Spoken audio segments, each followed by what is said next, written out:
$625,000. That's how much the Wisconsin Department of Justice is giving the Fitchburg Police Department in grant money so they can hire new officers. The Fitchburg police chief says this is crucial because they're currently understaffed.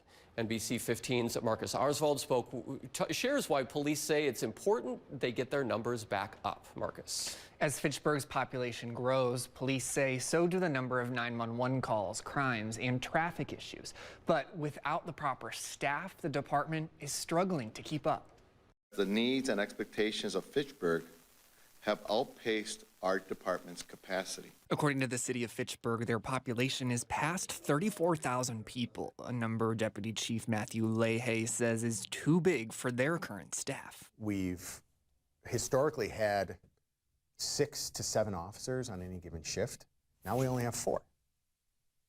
4 officers to handle all 35 square miles of the city of Fitchburg. Leahy says fewer officers means slower response times to emergencies. We'll have to handle the most severe calls first, and then some of those less critical calls will have to wait.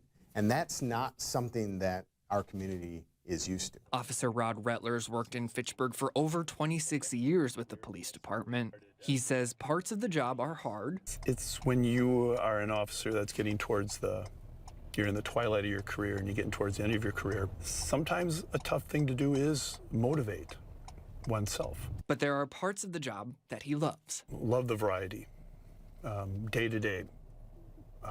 It's always, for the most part, different. Leahy hopes the DOJ grant makes their growing community compete with bigger departments. You place all of those expectations on a group of people to do more with less.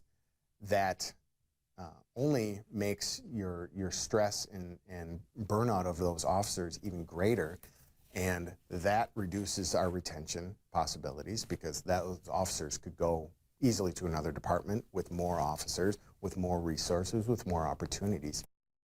Leahy says they used to get 150 applications roughly every month. Now they're struggling to get 150 in a whole year. Live in the studio, Marcus Arsvold, NBC 15 News.